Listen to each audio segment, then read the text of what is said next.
Tikupitilira ndi nkhani zathu ndipo nkhani yathu yotsatira kuti mkulu wa Shire Valley Transformation Programme Stanley Khaira watsindika kufunika kosintha momwe zikuyendera ntchito za ulimi ku chigwa cha mtsinje wa Shire.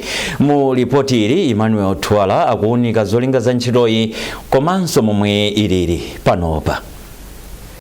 Ntchito zopititsa patsogolo ulimi mchigwa cha mtsinje wa Shire yochedwa Shire Valley Transformation Programme zolinga zake zina ndikubweretsa modalirika madzi otsirira mbewu, kumanga ngalande kapena kuyika mapayipi obweretsa madzi, komanso kulimbikitsa amene alimi ang'onoang'ono angapindulire ndi malo awo ochepawo powalimbikitsa kuti adzilima limodzi ngati ma cooperative.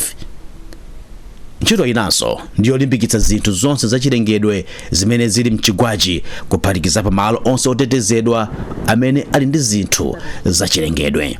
Tsono mchigawo chake choyamba cha ntchitoyi chakhala chokumba ngalande komanso kukhazikitsa ndondomeko zonse zoyenerera kuti ikafika nthawi yoyambitsa maluso ena amakono amalimidwe pasadzakhale zovuta zilizonse. Ikadzatha ntchito yonseyi yomwe ili mzigawo zitatu ndiye kuti idzathandiza anthu mchigwa cha mtsinje wa Shire kuchita ulimi mosiyana ndi mbuyomu, komanso idzapereka mwayi kwa anthu ochita ntchito za malonda kudzayambitsa ntchito zawo zosiyanasiyana.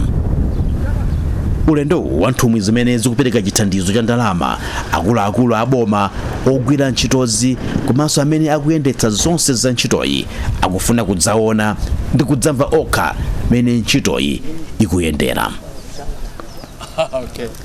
Modzi mwa akuluakulu a World Bank amene akuthandiza ndalama kuti ndiwokondwa kuti bungwe lawo likwanitsa masomphenya a boma la Malawi kuti anthu amaboma achikwawa ndi msanje akhale ndi ndondomeko zokhazikika ya ulimi wa mthirira zimene zingathandize kuchepetsa mavuto a njala komanso mphawi. Dr. Stanley Khaira ndi mkulu wa Shire Valley Transformation Programme yemwe akuti ndi malo oposera ma hectare 43,000 amene alandire madzi pa ntchito za ulimi wa mthirira kuchokera ku damu la Kapichira mpaka na malo onse amene anakhazikitsidwa kuti mukhala minda ikuluikulu ya alimi. Pano tupa kuchitika zambiri chingalande ndikunenachi nkungoyamba chabe tikati miyoyo ya alimi isinthidwa kuyamba kwake ndi chingalandechi. Chingalande ichi chibweretsa madzi kuti anthu azipanga ulimi wothirira minda yawo.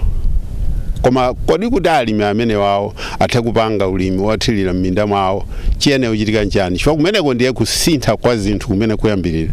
Ndi malamulo ya zamalo abwino kwambiri amene alipo, ndipo ife tikufuna kuti tigwiritse ntchito malamulo amene wawo kuti tionetsetse kuti umwini wa malo ukhale ndieni yake.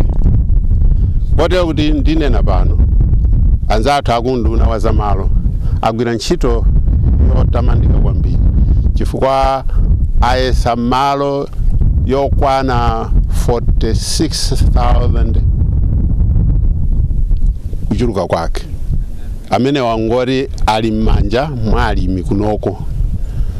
Andi panopo tikuona kuti tsopano ntchito imene yakhala yoti tapatse ma certificate kuti umwini wawo udziwike ndi kuti so ulimi uwu udzapindulire iwowo osakhalira anthu ena. Palibe amene akuthamangitsidwa koma eni ake amalo kunoko apindula ndi ulimi umenewu. Pokamba ponga ndondomeko ikusiyana ndi momwe boma likuchita ya mega farms, Dr. Khaira adati zikulumikizana kwambiri kamba kuti iwo akugwira ntchito limodzi ndi alimi ang'onoang'ono powaphunzitsa kuti akuyenera kulimira pamodzi kuchokera ku malo awo ochepa amene ali nawo. Maganizo abwino kwambiri takhala nthawi yayitali tikugwiritsa ntchito alimi ang'onoang'ono. Sikuti alimi ang'onoang'ono ngosatha ntchito ya koma mwina kuli bwino tipange mtundu wina, ndipo zimene akuchita boma sizikusiyana ndi ife. Pamene taona ife nzona kuti pali panopo poyambira pawo ayambira minda imene ali nayo kale imene yoti panopo sikugwira ntchito afuna kumene koko akhazikitseko minda ikuluikulu yochita ulimi.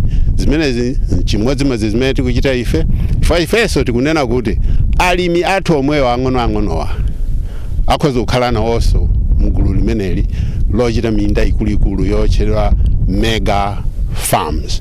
Moti panopo mene ndikuwuzani pano pali minda 5 imene yoti akhazikitsa kale ma cooperative. Ntchitoyi makamaka ilunjika kwambiri kwa amayi, mabanja amene amendetsedwa ndi amayi kapena atsikana komanso achinyamata. Malo mankhani ndine Emmanuel Tuwala.